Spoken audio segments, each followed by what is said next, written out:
Within weeks, African migrants in South Africa have gone from working openly in cities to hiding in fear as anti-immigration marches spread across the country, demanding undocumented foreigners leave immediately, triggering a wave of panic that now stretches from Johannesburg to Cape Town. This is not just a protest movement.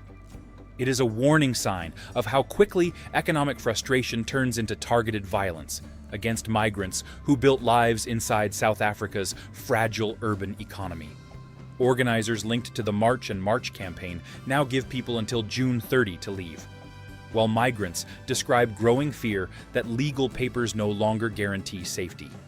And as violence flares in towns like Mossel Bay and shelters fill in places like Kleinmond, one question defines the crisis. Can South Africa contain rising xenophobia before it spirals further?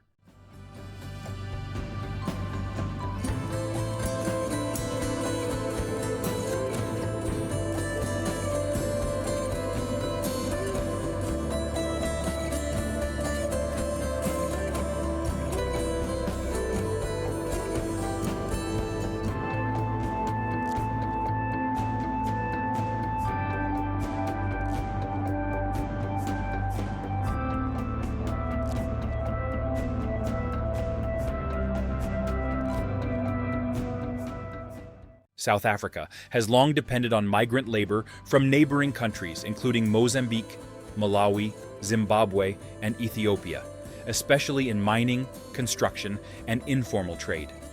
Since the end of apartheid in 1994, the country has attracted millions of migrants seeking work and stability across a region marked by poverty and economic shocks. But unemployment inside South Africa now sits above 40%, and inequality fuels resentment toward foreign workers in townships and informal settlements.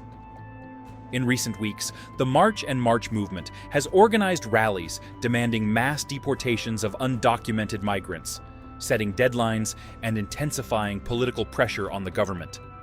Clashes have already erupted in Western Cape areas, with deaths reported among Mozambican and South African residents during outbreaks of violence. Regional governments have begun evacuating citizens, while international observers warn of escalating instability. The first reality is that this crisis grows from economic pressure, not just ideology. South Africa carries one of the highest unemployment rates in the world, and young citizens feel locked out of jobs they believe migrants also compete for. Political groups like March and March exploit that frustration by linking undocumented migration to crime and economic decline, even when evidence remains contested. That message spreads fast in townships, where services fail and inequality remains visible every day.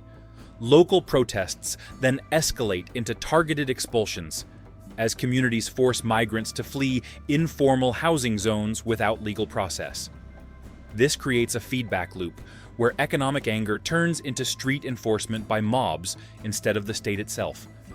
And that breakdown in authority changes everything about how violence spreads next across the country.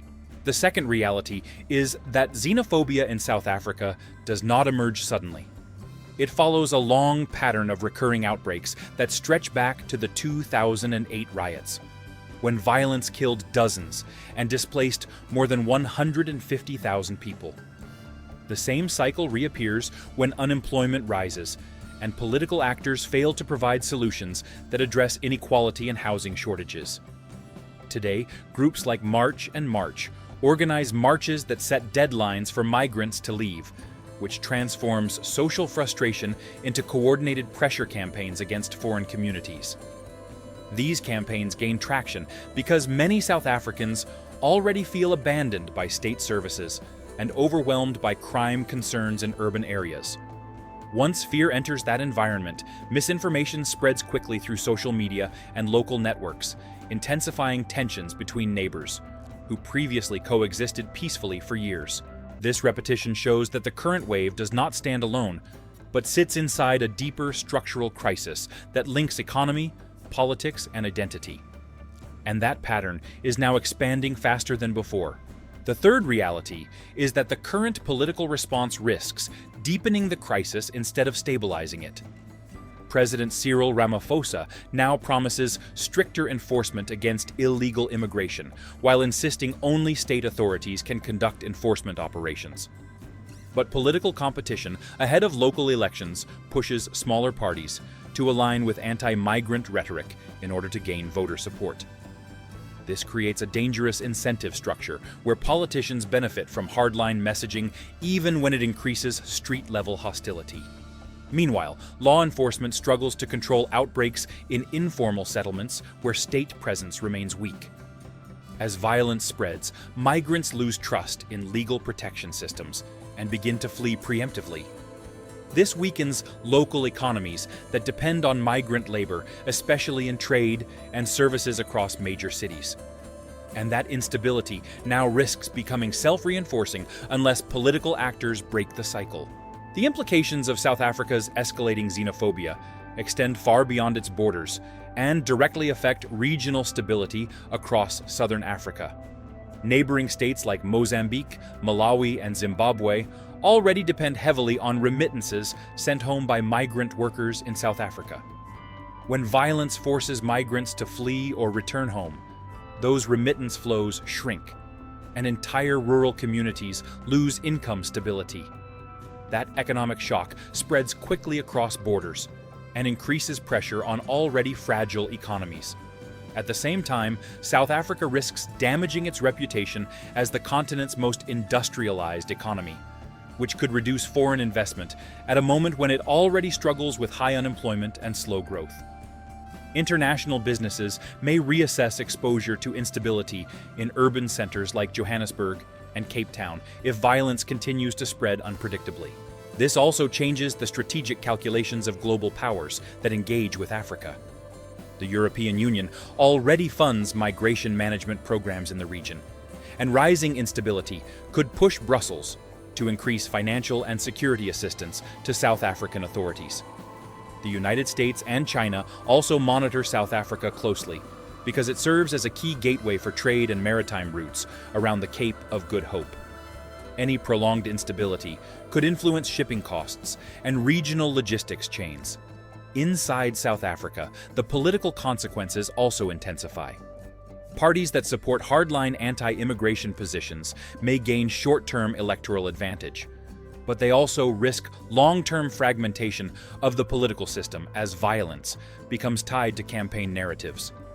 Government credibility also comes under strain if citizens believe the state cannot protect communities or enforce law consistently. This weakens trust in institutions and creates space for vigilante action in vulnerable areas.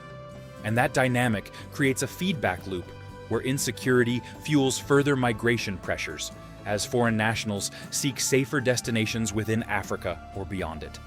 This movement increases strain on border management systems across the region and can intensify diplomatic tensions between neighboring governments over responsibility for displaced populations. The story unfolding in South Africa is not only about migration. It is about what happens when economic pressure, political opportunism, and weak enforcement collide in a society already under strain. The result is a country where fear spreads faster than policy can respond,